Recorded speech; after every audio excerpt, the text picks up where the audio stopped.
morning, everybody. Has everybody had their second cup of coffee? You're gonna need it for this presentation to stay awake. Again, my name is Edison Velez, Inspector Tony Avile, as he says it. He pronounces it differently because somebody also pronounces my last name wrong anyway. So we'll get it right one of these days. We're both from Homeland Security. We're the government. We're here to help, right? You heard that before? Yeah. So we want to thank you for your valuable time. I understand you guys are getting ready for the new school year. There's a lot of agendas out there in our society in preparation for the new school year. So what we want to offer you today is some information that will raise your situational awareness with the ever-changing environment that we live in. You know, we all watch the news. There's always something weird going on, something suspicious going on. We want to prepare you in our community to always be alert, aware, and how to report it stuff when you see it. How many people remember the nice activity we had on the Cinco de Mayo? With the backpacks on the school buses. Who remembers that? Anybody? Yeah. Okay. That was what we call a security enhancement threat assessment exercise. And the reason we did that is we want to test your pre-trip and post-trip checklist to see how the drivers and everyone conducts your inspections. So what we did is we were out here in the middle of the night, 2, 3 o'clock in the morning, watching your facility. Unbeknownst to you, we're out there sitting in the dark, like a terrorist would. We watched as you guys came into work. I even know the route you took in to come in to drive and park in the parking lot. I observed all you guys driving by me. So did my partners. And we just saw what time you guys left. We knew what time the first bus left. We knew what time the last bus left. Okay. Then we came back in the middle of the night again, got onto your parking lot, and this is at all 3 locations, not just this location. We went to St. Cloud, we went to Horizon, and we had teams out there, and we placed these backpacks on your school buses in the middle of the night. And when you guys showed up to work, we were out there again, watched you guys arrive, watched the flashing lights, watched the buses, and on the way out, you was greeted by us. Some of you may remember that. And of course, some of you were surprised. Who left that on my bus? Why is it on my bus? Well, the reason is we want to see how, when you do your pre-trip, you find items on your bus, and what do you do with it? Most of the answers I received was, it's a kid's backpack. They must have left it on the route. I say this, if you did your post-trip the night before, right? You guys walk through your bus, correct? You look for stuff that's left behind, to include children, correct? And it should be clean when you leave that evening, and you come back, it's your same bus, because most of them are assigned to you. When you do your pre-trip, it should be clean, correct? Well, what if you find something? What if it wasn't there the night before, and you find it in the morning? What do? I know 3 o'clock, 4 o'clock in the morning, we're not fully awake. You guys have a stressful job carrying the most valuable treasure that we all have is our children, our school children. I have granddaughters that travel on your buses, so I know. And besides that, I have well-trained granddaughters that are good intel specialists. You know why? They tell me what you guys do when they get home. Grandpa, the bus driver pulled over to the side today. Yeah, what happened? Well, we saw a cop car show up.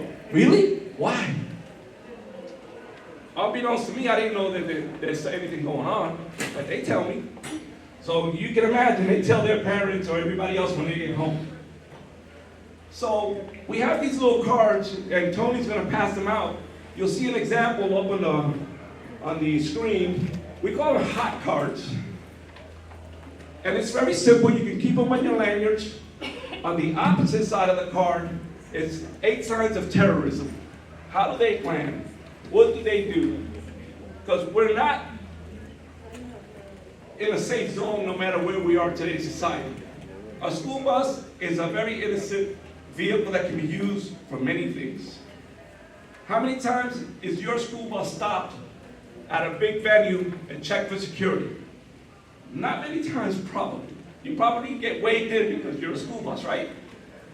But if a terrorist stole your bus, can you imagine how much explosives can be put in a bus, driven into Camping World Stadium, Amway location, left unattended, and how devastating that can be? It's pretty imaginable. So on the back of your cards that we're passing out, 8 signs of terrorism. They're great to read when you guys are on break, when you're in between runs. But the first one relates to the exercise we did the other day. Hot. The first word, H, hidden. Is it obviously hidden? Well, in your bus, it's limited, because there's not many hiding places in your bus. It's either on the seat or underneath the seat. If we're looking on the inside of the bus, if we're looking on the outside of the bus, you got your wheel wells, your engine compartments, and that's where maintenance comes into play. Because in the future, we're contemplating placing items all around the vehicles to see if people spot it in their checks. Just a situational awareness. None of these exercises have anything that will be brought back to you as a discipline action. It's training. We call it training. So if you have any questions on these cards, let us know.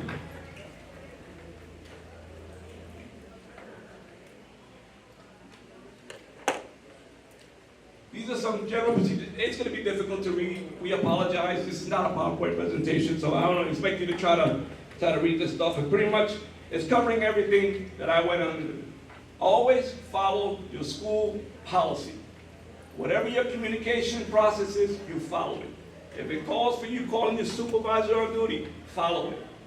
If it calls for you calling 911, that's what you do. Don't do anything that's not required by your agency first. If you feel uncomfortable with the situation, walk away, make your phone call away from the area, and do what you have to do. Because we can show you videos all day long what a backpack with a small amount of explosives will do to you if you move it and you trigger it. It's not pretty. I just came back from a course in New Mexico, incident response to terrorist bombing. We went over every possible explosives that can be used out there, and guess what? You can buy it at Sally's Beauty Supply. How many people buy Sally's Beauty Supply? There's chemicals over there that you can use to make explosives, even from Walmart. You buy it off the shelf, go to YouTube, it'll show you how to put together an explosive and put it together, like a pipe bomb. Thank you. Okay, so always be vigilant. If you see something that wasn't there, if you're not sure, follow your protocol, make that phone call, step away. When I work at the airport, and the terminal's always busy, you know that Orlando is a hot spot. We average 50 to 70,000 passengers a day leaving. So there's bags all over the place. I walk through, I walk by, unattended bag. Okay, I look at it, I wait. I'll go, ma'am, is that your bag? You look at me and go, nope. Okay, I'll go to the next person around it. If nobody can say it's their bag, my first call is to communication to bring a canine dog. We have bomb dogs, we bring them out. We sniff the bag before we touch it. Now granted, not every agency has those resources, but that's the thing. I'm not gonna move that bag because I don't know who put it there. I don't know what's inside. I'm not taking that chance. Let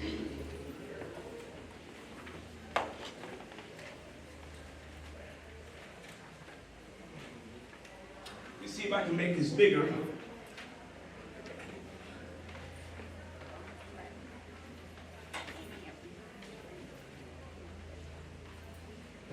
This is a chart that's used that we've gotten from the FBI and headquarters that tells you that if you was to have a pipe bomb, the first one on top, how far away you should be if you know that's a pipe bomb. But it just gives you examples about four lines down. It talks about SUV, a van. It's just examples of what would happen if explosives were found in a vehicle, how far you should be away, and how, and to be safe. Because if you can see the item, this is a rule of thumb, if you can see the item, i.e. the bag can see you. And why do I say that? Because if it explodes and you're looking at it, whatever's coming out of there is coming towards you. So that's a rule of thumb. If you can see it, it can see you. Now, this briefing is not done to put fear into anyone. It's just to raise your awareness. If you didn't put it there, if you don't know what it is, follow your protocols. That's all I'm asking. Because we want to be safe.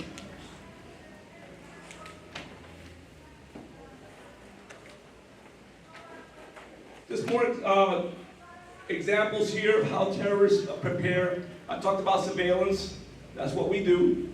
We do that in all over. We do it in different venues, not just school buses, but we do it with Amtrak, we do it with Lynx, we do it with Sunrail, different buildings, different venues.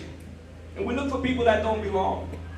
We also train behavioral detection and awareness.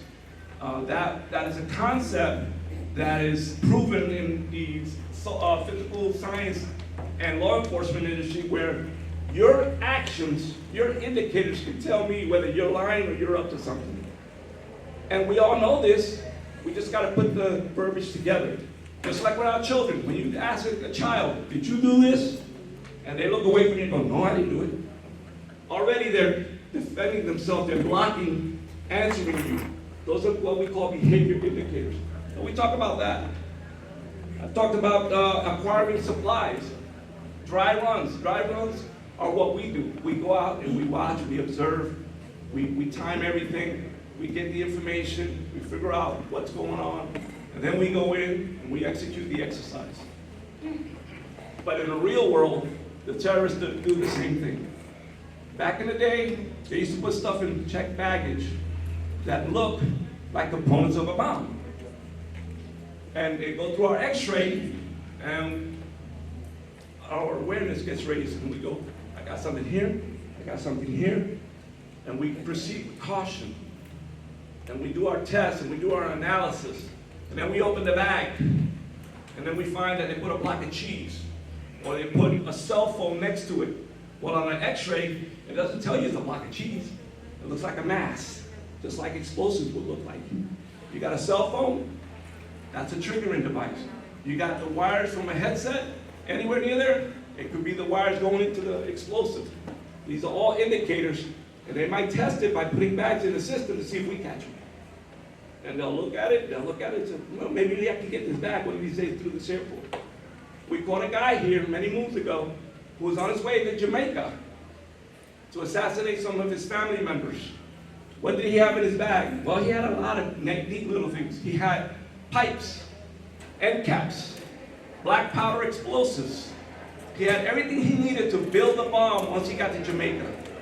We caught it on the x-ray machine when he checked his bags through. Once we checked it, we pulled him off to the side. He didn't know we were looking at his bag. We took him for an interview, and in the interview, he was exhibiting all these behaviors that he was up to something. Lo and behold, we uncovered a plot that he was out there to try to get to Jamaica to kill some family members. It made national news because it was here in Orlando International.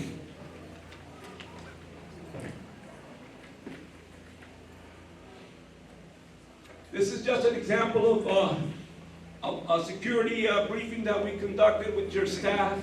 We'll propose it to them. I know that your checklist is mainly safety, safety, and safety. But we need to incorporate in our checklist some security items along with it when you conduct your pre-trip and post-trip inspections. This is a recommendation we'll give to your operations. It's not mandatory. It's up to your staff to decide whether they want to incorporate anything extra into what you do. Any questions on that exercise we did back in May? Hint, you may see it again. I'm just saying. Because we are continuous. We will continue to work with you guys.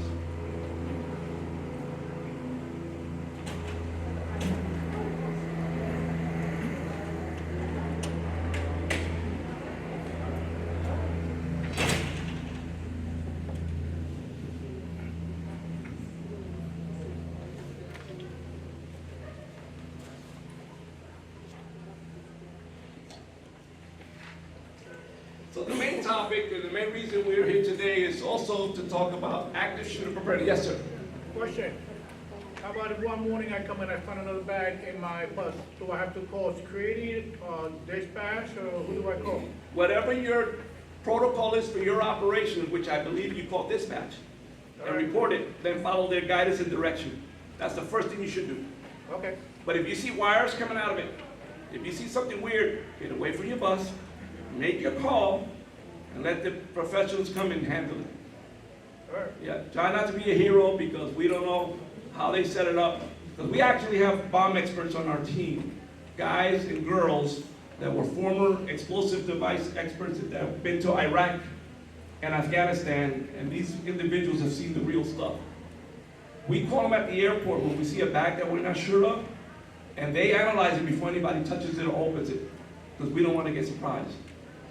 I mean, they create stuff like taking an innocent stuffed doll, tear the stuff out of the doll, put a bomb in it, sew it back in, and put it in the vent and try to run it through a screening device to see if anybody catches it.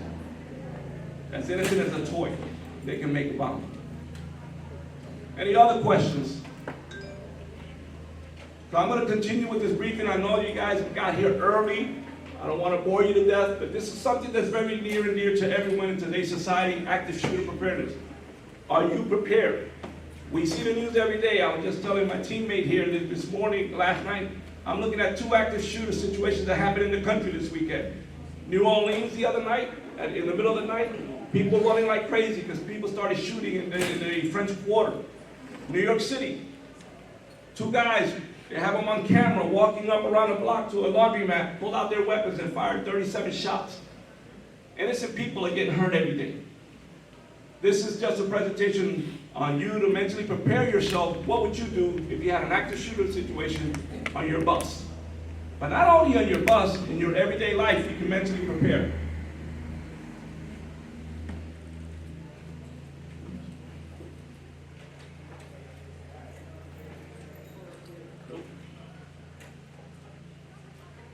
We are getting a look at what happened when a man was shot inside of a Broward County bus in Plantation yesterday afternoon. In this surveillance video, 2 men are seen shouting, pushing, and punching in the back of that bus before one man pulls out a gun and fires a single shot, wounding the other man. The passengers run for cover and the shooter gets away. Police canvass the area, but the suspect is still on the loose. If you can help police identify the shooter, last seen wearing a dark-colored Reebok shirt and carrying a backpack, you are being urged to call police at 954-493-TIPS. Now you ask, why are you showing me a video coverage of a regular mass transit public bus shooting? Because it can happen on any mode of transportation. I believe your buses are equipped with cameras, correct? Yes. So if anything's happening inside your bus, it should be recorded, and that will help with the investigations if an individual gets away. Second, lately there's a trend of minors with weapons and accident shootings and everything else. How many times have we heard of a kid bringing a weapon to school in their backpacks? Again, we're going over the same subject and mentally prepare you for a situation if it arises. So are you prepared? Whether you're prepared mentally, physically, we have to be prepared to respond to. Now, everybody doesn't respond the same way. I am prior military. I've flown combat missions. I used to fly on transport airplanes. And when we went into Afghanistan, one of my young troops came up to me and he goes, "Hey, Sarge, they're actually shooting at us." Because while we were flying over and we opened up the airplane and dropped stuff down in, he saw the tracers coming up. And he had a near experience. We train for it, but we don't know how you're going to respond to it when you're actually getting shot at. So everybody responds differently. Of course, we're the government and we have definitions for what a active shooter situation is and what a mass shooting is. I'll let you read it for yourself. Again, the stuff that happened over this weekend is falling under the second definition of a mass shooting. Multiple homicides incident for which 4 or more victims were murdered. That's what we're seeing lately, a lot of mass shootings. It's just a definition, because a shooting is a shooting. Now these are some old statistics, but this is showing a map of the United States of all the reported active shooter incidents from 2014 to 2018. Now, a lot of this data we get from headquarters and FBI statistics, so it's not always up to date. but this is the most current one we have. You can see the state of Florida, how many dots we had, especially since 2017.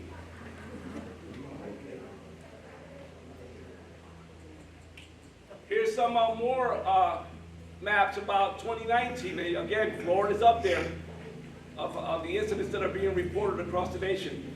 Now you'll see Texas, that had to do with the incident down at the Walmart in El Paso, in Texas, so that's why you have that highlighted.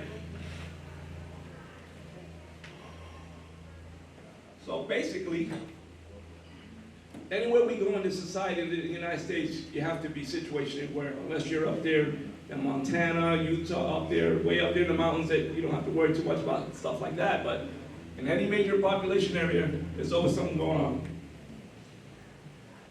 Are we prepared for this? Do you guys train for this? What would you do? Don't answer that. I've heard people say that slam on the brakes, have them fly off the hood. But this is possible.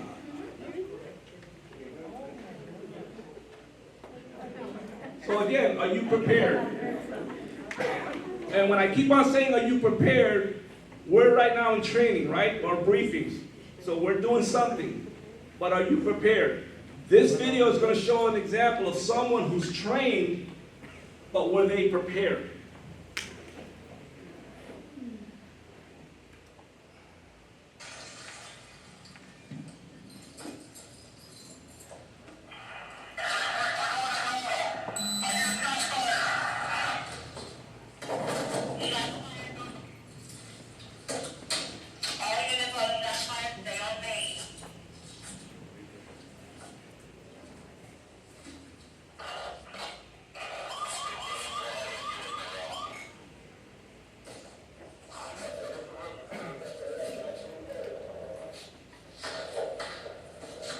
Hit the shots in the background.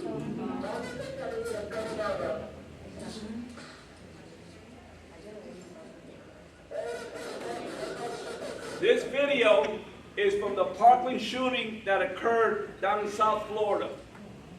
This sheriff is highly trained, but was he prepared when he got the call? He wasn't prepared because he's still putting on his gear as he's responding to the call. Again, we have to be prepared in all cases, especially if you're trained for this.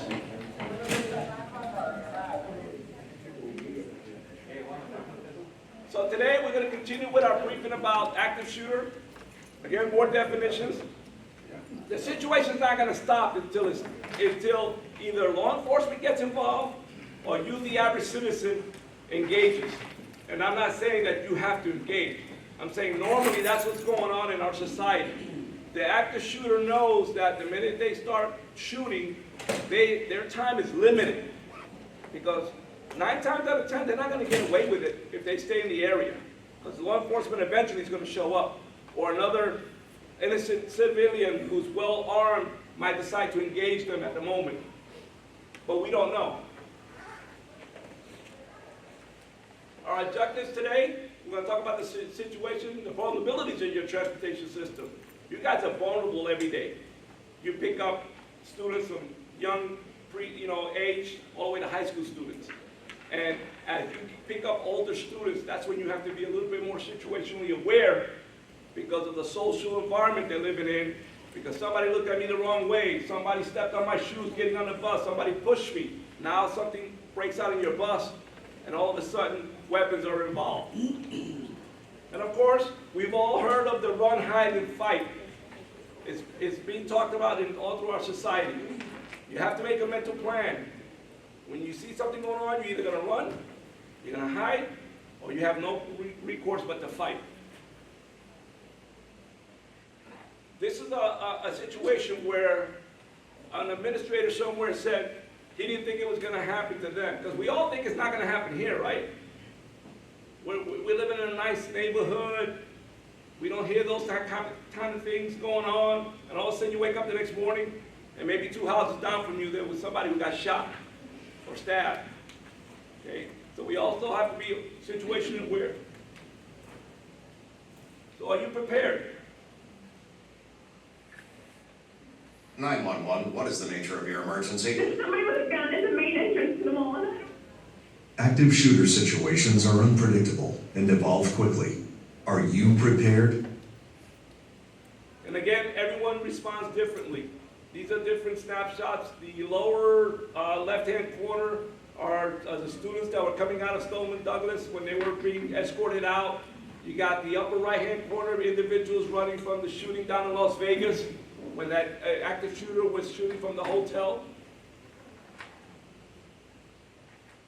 Not too long ago, about maybe less than a year ago, there was a situation at the Florida Mall where there was an altercation in the food court, and somebody threw a chair. The sound of the chair hitting the ground sounded like a gunshot, and everybody in the Florida Mall started running. And I got videos of people running into Macy's and people slamming the doors closed and hiding behind clothes because they didn't know if there was an active shooter situation going on. Again, that's the society we live in.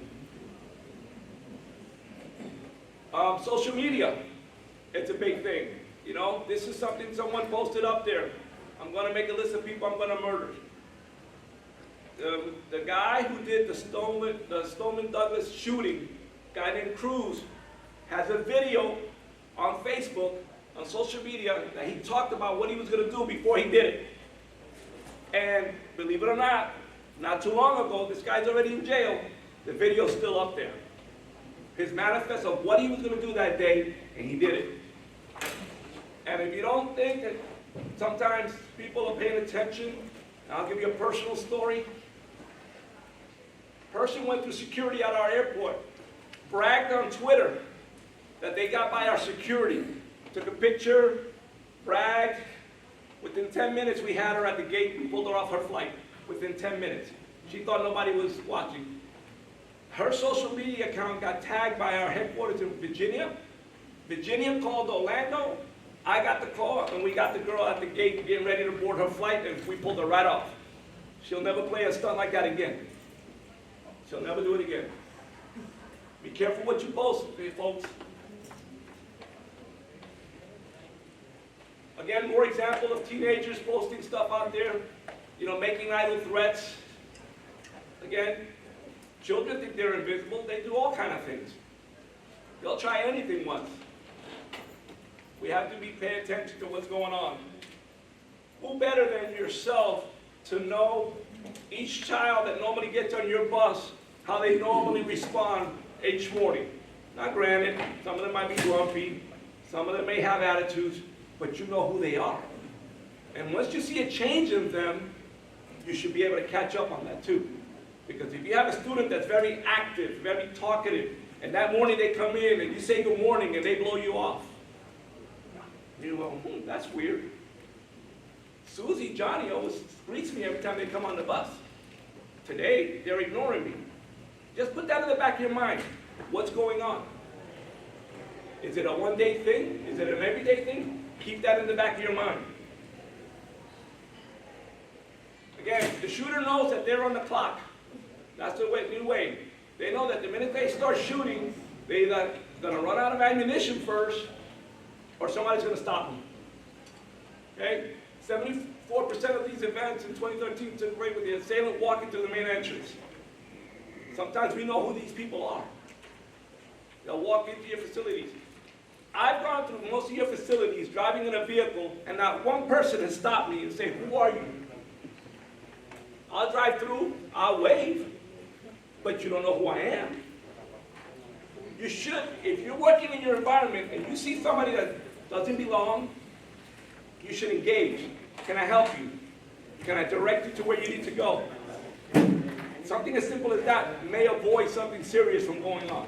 But I've gone through facilities with not one person stopping me.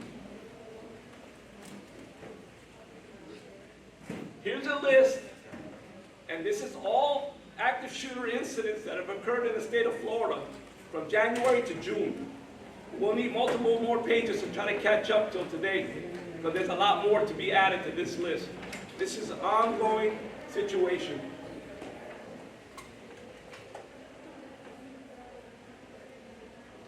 This is the Parkland shooting. Among the 10 deadliest in the country. We all know where it happened. happened. We have the name of the shooter. He knew the school. He knew the layout. He walked into the school, nobody stopped him.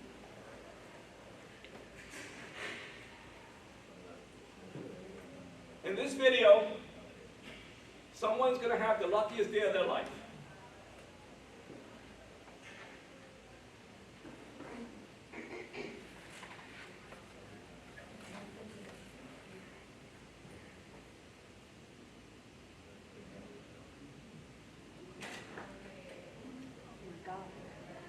Okay, this is actual footage of Nicholas Cruz at Stoneman Douglas High School getting ready to kill people.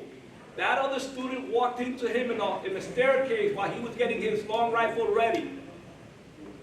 He was lucky that day, that kid. But he had a phone in his hand. I don't think he bothered to call anybody and tell anybody that what he saw. He could have avoided something more tragic from happening. But he just walked around them and walked away. And you saw the video, locked and loaded, and went into the hallway to start shooting. This is actual footage from the high school. So here's a couple examples of school bus incidents. We bought a couple. We don't have anything locally that we found yet. But the most recent one, and I don't have the video, and you might have seen it on national TV, where an Army person jumped on a school bus with a long rifle and told the driver to go drive down the road with kids in the back. I don't know if you saw that. He just walked onto the school bus with the driver there, and he had a rifle on him, and he told the bus driver to go, and there was kids in the back. Here's another incident back in 2021. Pulled the firearm because the bus was late.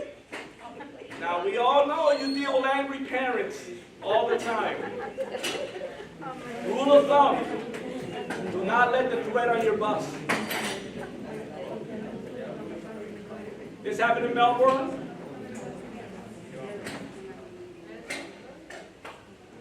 We have a lot of rage going on in our society. It can happen at your bus stop, it can happen in your route, it can happen on your bus. This one was tragic.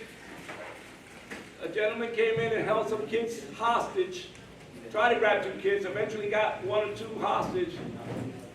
And this gentleman tried to help and defend them before the FBI got involved. And he wound up paying the ultimate sacrifice. He lost his life in this engagement while trying to save those children. Again, we don't know how we're going to respond to a situation until we're in the situation.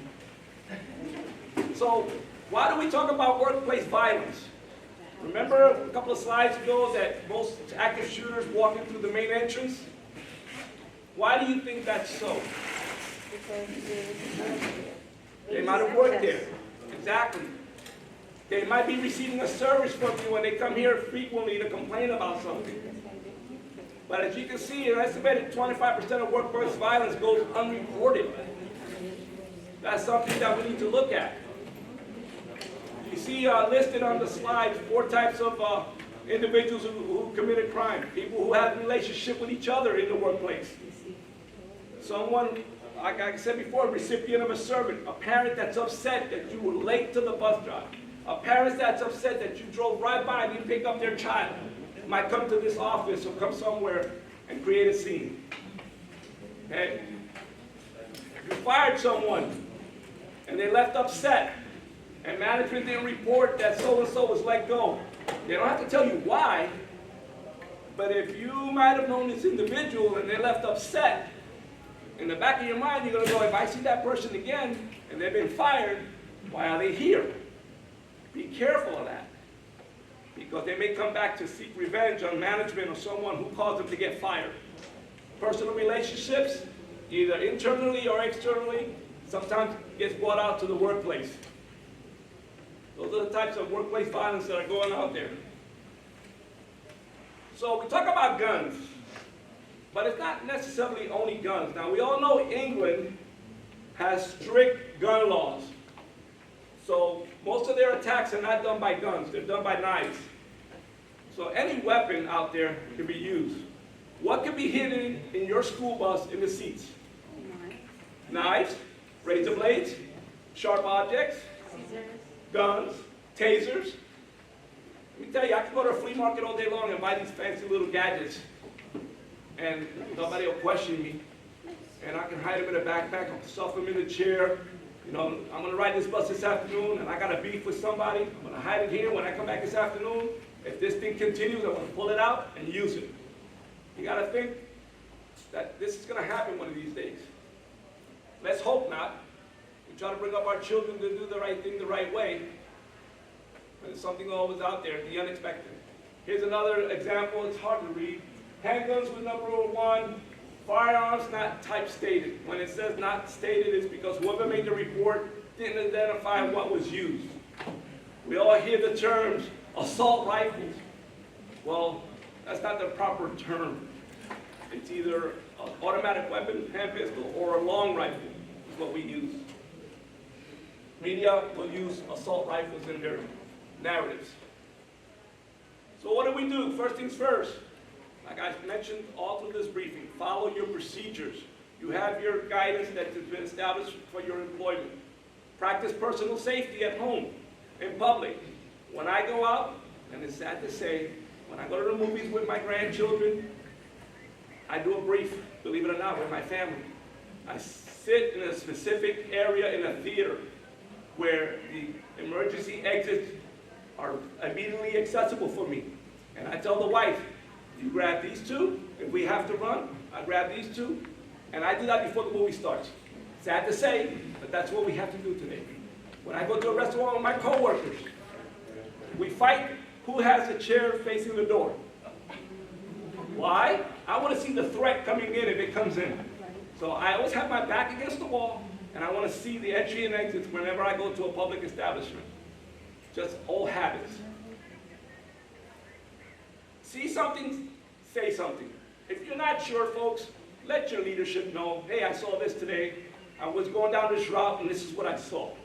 It may not lead to anything, but you never know. Okay? If it doesn't look right, say something. And it might lead to something in the future. We talked about this. Indicators to look for from current or former school bus operators. People who might be using illegal drugs, alcohol, changing their appearance or hygiene, depression or withdrawal. You would know their indicators because you deal with them every day. We call that a baseline. If I come in every day and I see the same people every day at 8 o'clock in the morning, that's my baseline. But the minute I see you walk into work and you're wearing a trench coat, my baseline just elevated because you're doing something different. Why? That's what I'm going to ask myself. Why is that person wearing a trench coat when it's 8 degrees this morning and the humidity is killing me, and now you're coming into work dressed like that? It's going to raise some questions in my mind. And I may either engage you, or I might just report it to management and say, you know, I saw this individual walk in today. That's not normal. And just report it and move on. Okay? Suicidal indications. People who said they're going to put things in order. Anybody recall the shooting in California at the rail yard where the guy came into work that morning and shot up all his co-workers because he was fired? He had mentioned he was going to put things in order before he came in to shoot up the place. He killed his co-workers. He came into work, knew what time the briefing was. He came with a bag, went into the office, prepared his weapon, and started going on a rampage.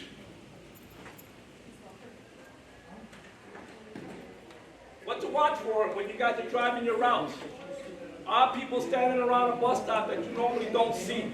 If you pull up to a station to pick up children and all of a sudden you see vehicles that weren't there before, that should raise your awareness. Okay, unknown vehicles parked. You never know. Railroad crossing. I know for safety reasons and Florida statute, you have to stop and open your door, correct? Yes. Guess what we did one day? Poor driver almost had a heart attack. They stopped at the railroad crossing and we walked right up the side of the bus and jumped on the bus. That person almost passed out. Before opening that door, because you're required to open the door, make sure you took a quick scan of your area. when you're pulling up to a location. That includes bus stops. If you see something weird going up at a bus stop and you're pulling up and you're getting ready to open that door, think about what you're going to do if something different happens. Talked about clothing, weather, routine. Everybody has the same routine every morning. Got to come in. It's early in the morning. I haven't had my cup of coffee yet. Oh Lord, I got to go pick up this rod this morning. Oh, my bus is not working. I'm frustrated. I got to go get another one. Okay? We all know your routines. We know that you publish your routes. You have to, right? I can go to the website and find out what time you're going to pick up at this location, this location, this location. By the way, I love your app that you have with my bus or whatever they call it.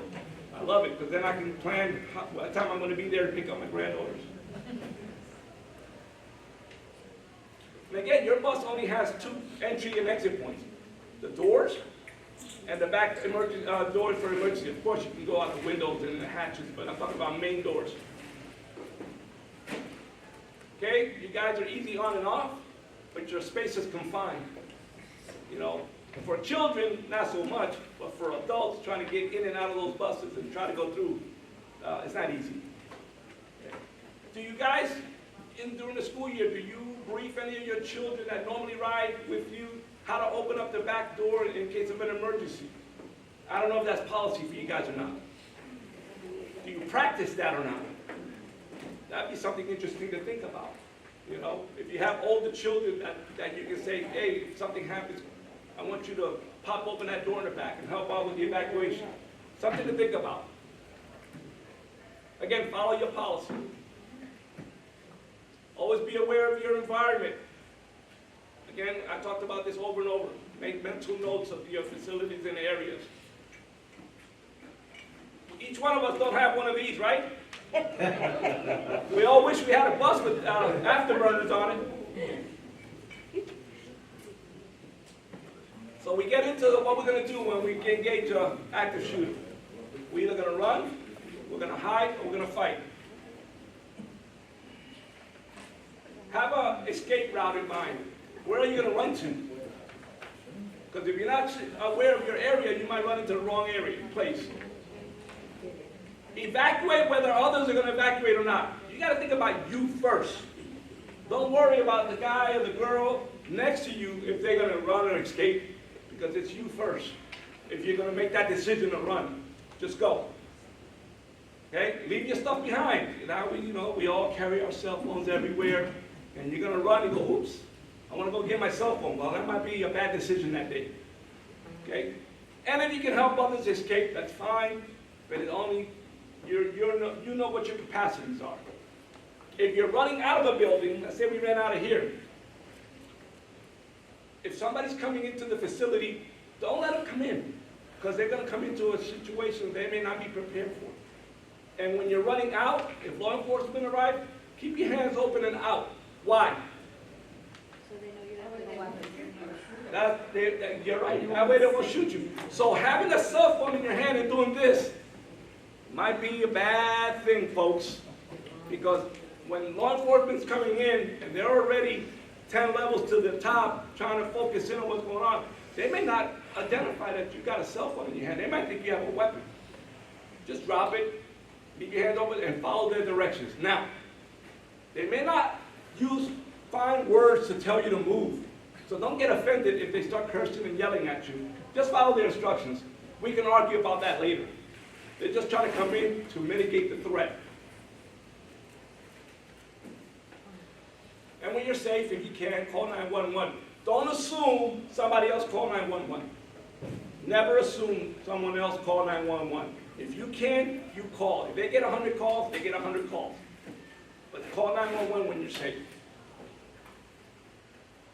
We all know that Murphy's Law, when you think things should work the correct way, they don't.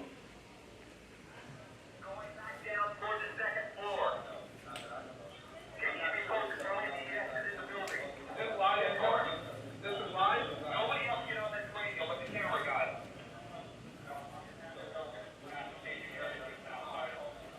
Sir, I don't know the school like you do.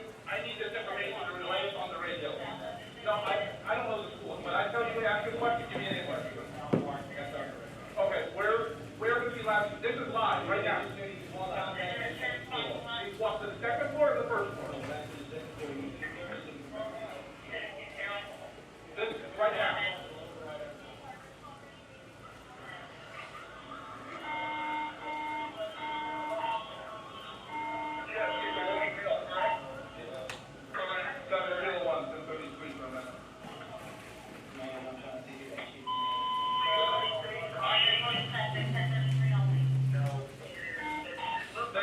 through the subject right now. He went from the third floor to the second floor, third to the second floor. He may have a gas mask on now. Stand by for further. They're monitoring him on camera.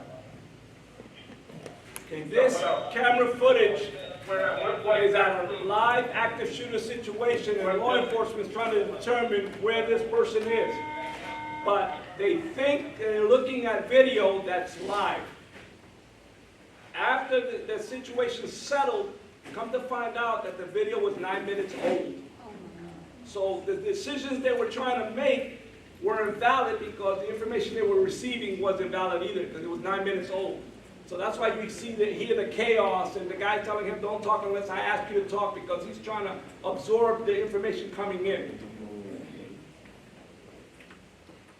So if you can't run, you're going to hide, right? However, there are not too many hiding places on your buses, right? No. Yeah, it's very difficult. That's something to think about when you're out there driving. For the staff workers and maintenance and facility guys and girls, you know your layout, you know where you can go. That plan you should have mentally in the back of your mind. In my office, there's different layers of locking doors that by the time you bust in the front door, we will get lights and flashes and signals to tell us there's an active shooter situation going on, and hopefully somebody engages before they get to our location. But where I work at, they have to go through 3 layers of doors and locks before they get to our site section. So at least I have time to prepare. But I try not to be in the office anyway. Again, these are some examples. You can lock the door, barricade it. You'll see videos that show all these examples of what to do in a certain situation if you find yourself in that situation. Like right now, if you called 911 and we had a situation out this door, what would you tell 911? Can someone tell me what the number of this room is? 101, 101? because I've seen it. Perfect. Hey, this is a great example. Most locations don't have the room number inside the door. They're outside the door. We did a briefing at the Orange County Convention Center. You know how big that place is, right? Before we went into one of the briefing rooms, we took a picture of the number on the outside. Guess what? They don't have the number inside like you guys do. So if you're stuck inside a room and you don't know how to report it in 911, you can go, I'm in this building in a room. And they go, okay, where? The more information, the more specific you can be, the better it is for those who are responding to come and help you. And of course, the last resort is to fight. If you're caught in a situation that you can't run, you can't hide, they're in front of you, be committed to it. It's your life or their life. Don't worry about any fighting rules. Take whatever you can find. Use anything you have at your disposal. You want to survive today. In the school bus, you probably have not that many resources you can use to defend yourself, other than if you can get away, get away.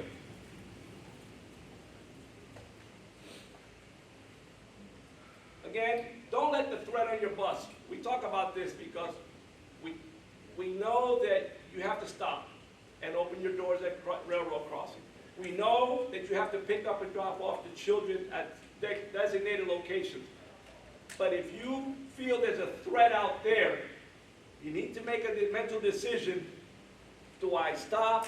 Do I open the door? Do I let someone in or not? You have to make that decision. Bottom line, try not to let the threat onto your facility or your bus. I'm going to show you a small clip of a video. You might have seen it. It happened, I believe, here in Florida. I'm not going to play the whole thing because it's a little bit too graphic.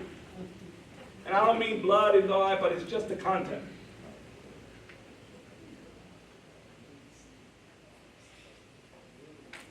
Come on.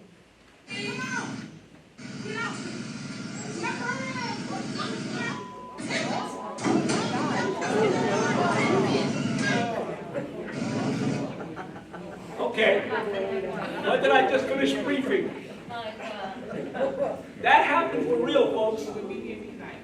What would you do? What went wrong? In my opinion, she opened the door and let that person come on. If you're driving up to a location to pick up and drop children and you see angry parents already forming up and they got a stick or a bat, don't open that door. You know? There you go. Right. Okay, but you got a plan. She has a plan. Well, what we like to believe is don't let the threat in the door. That happened here in Florida, folks.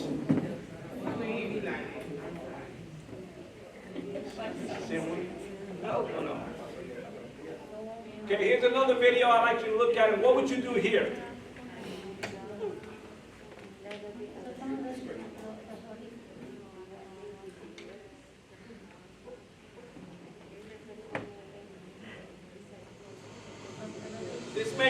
You can relate to this.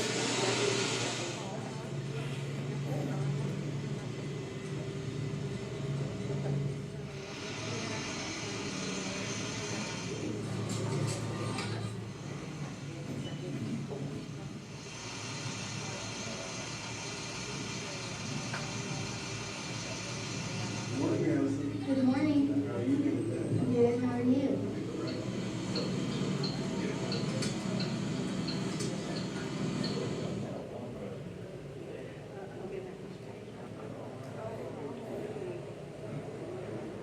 Who is that guy? I don't know. Oh, see.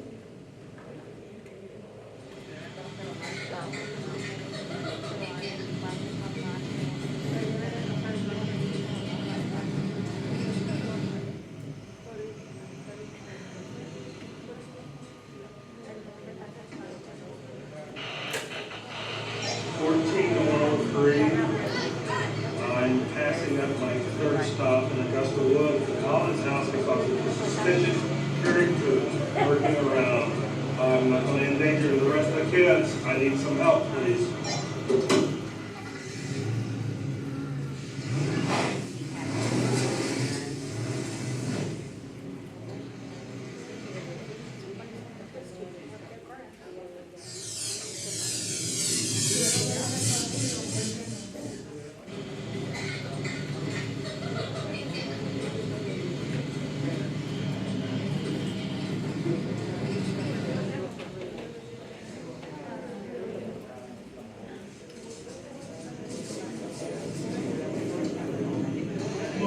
Hurry up, get on. Sir, can I help you? Sir? Hey!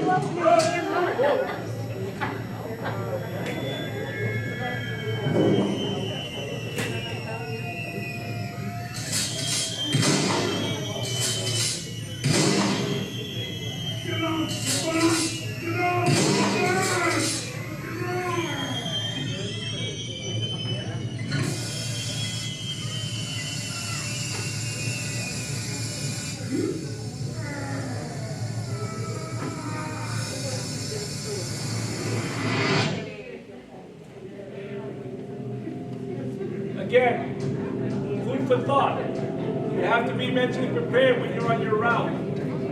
I talked to you earlier about the Army individual up in the Carolinas who did this same thing. The bus driver stopped, opened the door, and the guy jumped on with a long rifle and ordered the driver to go. Thank God that nothing tragic happened that day with the children or the driver. He eventually was apprehended and everybody went home safely that day. But it can happen to anyone, okay? This is just more examples of what to do if you're in a fight situation.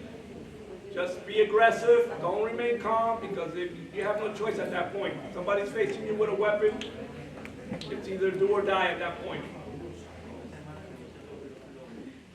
When law enforcement arrives, we all know that they're gonna come in, they're gonna be very aggressive with the situation. It's not time for you to stop and talk to them. Just move out of their way, follow their instructions, because they're going to go in until the threat is stopped. Once the threat is stopped, then when the dust settles, as we say, then they're going to come back and start asking for, statements and questions and witnesses and so on and so forth. Okay, this quick video is why law enforcement does what they do when they show up to a scene, because they don't know who's who. Does anybody know who that individual is running there? That individual was Nicholas Cruz. when law enforcement showed up to the high school and mayhem was going on and everybody's yelling and screaming and guns are pointing everywhere, he ran out with the rest of the kids, went around the back, ran down the street, and went to McDonald's or one of these fast food joints and was having lunch after he did all that shooting. That's why they caught him. Having something to eat after he did all that shooting. He blended in with the rest of the kids as he went out. So again, how will you react? Do you have a plan? It's what we want to instill in you. Always be mentally alert. I'll give you another video here to wake you up.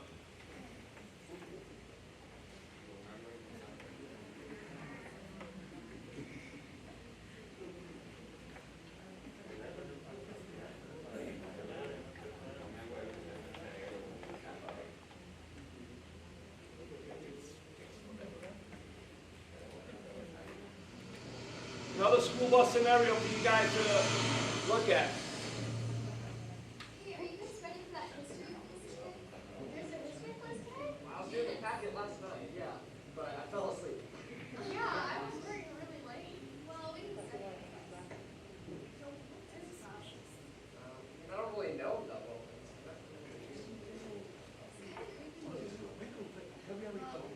Just stop talking.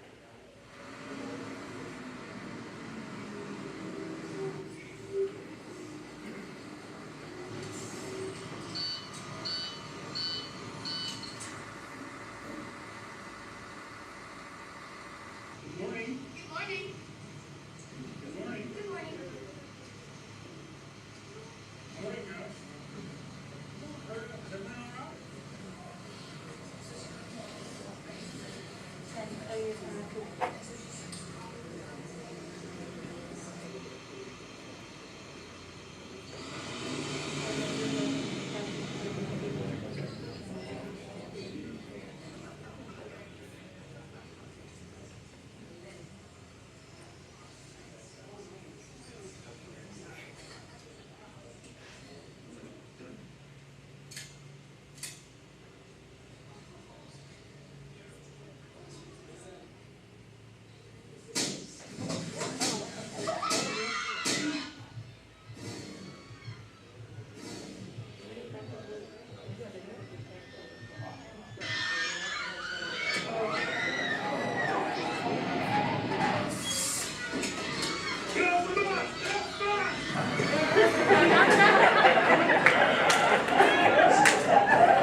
How many would do that?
So can you see yourself being in this situation?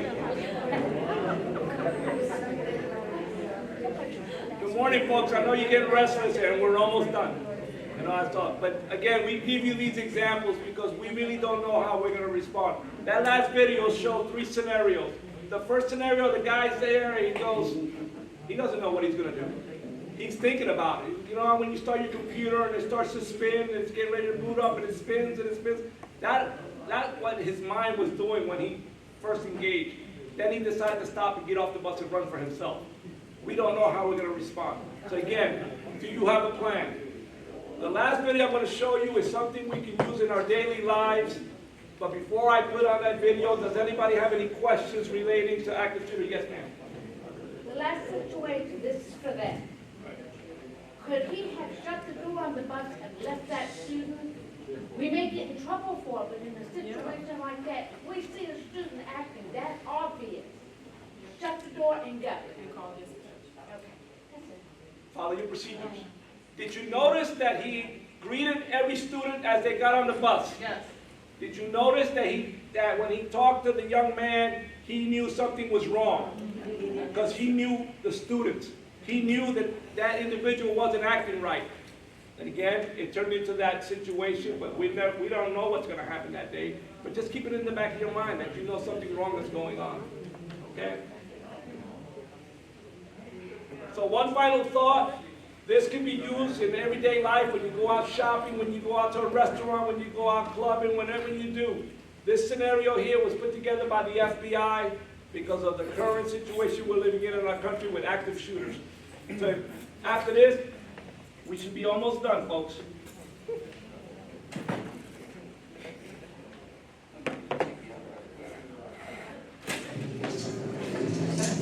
Hi, can I get you started drinks? Oh, I'm sorry, I got this. I need a minute.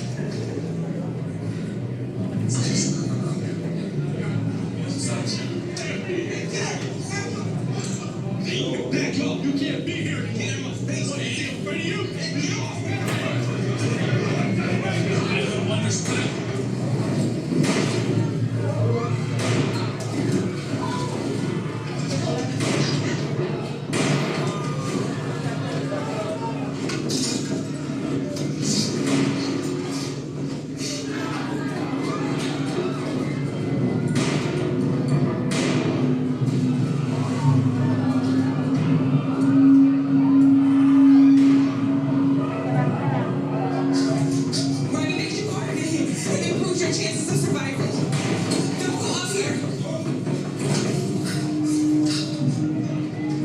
Police, where is he? By the bar, blue jeans, black shirt. Empty hands up, follow their instructions. I'm in a direct line of fire if I head for either exit, but I have other options to help me survive.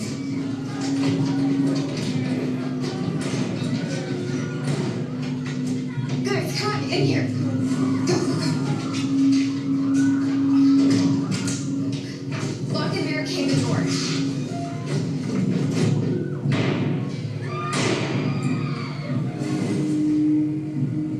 Both my exits are blocked by the shooter. I gotta stay hidden. I'm no victim. I'm ready for this. He's applying direct pressure to the wound to stop the bleeding until we can find a tourniquet. In the meantime, turn off your phones and make a plan to defend yourself.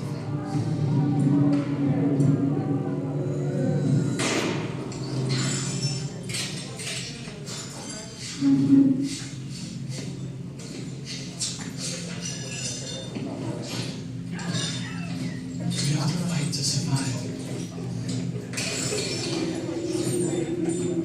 Control the weapon. Control the shooter. I'll go for the gun. He'll go for his arms. Bartender will go for the head.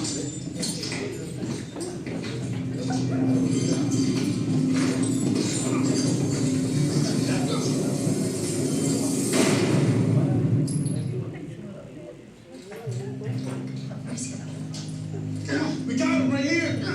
Please, show me your hand! Over here!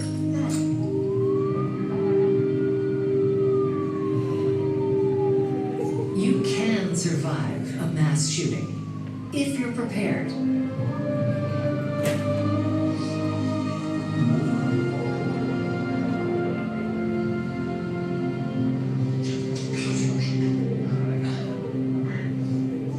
Remember, run, hide, or fight. Run. Wherever you go, be aware of alternate exits. Quickly and cautiously evacuate in a direction away from the attacker. Don't hesitate. Seconds matter. Remember windows and emergency exits. Leave belongings behind. Keep your empty hands raised and clearly visible when exiting the building. Follow all instructions from the police. Don't stop until you're sure you've reached a safe location. Hide. If there is no safe escape route, find a good hiding place. Lock and barricade the door. Silence cell phones. Prepare a defense plan. Fight. Fight only as a last resort. Use available objects as improvised weapons. Use teamwork and surprise. A coordinated ambush can incapacitate an attacker. You're fighting for your life. Don't fight fair. Stop the bleed. A victim can die of uncontrolled blood loss in 5 minutes or less. Apply pressure or a tourniquet to control severe bleeding. Go to fbi.gov/survive to learn more. I would like to bring up another scenario. How many people remember the Pulse nightclub here in Orlando, Florida? The individual who created that mass shooting scoped out the operations of that nightclub before he decided to engage. He was there before, so he knew the layout of the club. That night, he had all his weapons and everything in the car. He went into the club. He knew that he was going to be searched by security every time he went in and out of the club. So he did. He went in, hanged out there, got searched, went out, came back in, got searched. He waited for the last call on the club. Why? Security went lax at that point, and he was observing them. Once he saw security was no longer checking at the door, that's when he went to the parking lot, locked and loaded, and created a mass shooting. He did his homework before he decided to engage. So these videos hopefully will bring some mental thought to you to prepare a mental plan when you're out there, and no matter what scenario you're encountered with. These are some of our resources we use to put this briefing together. This is the contacts for us here in Orlando.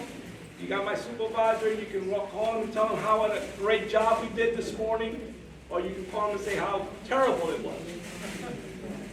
We want to thank you for everything you do. I know that you have a stressful job. Just be safe out there, and I look forward to seeing you on the routes this coming school year, because I'll be out there. Thank you very much. Any questions? Thank you.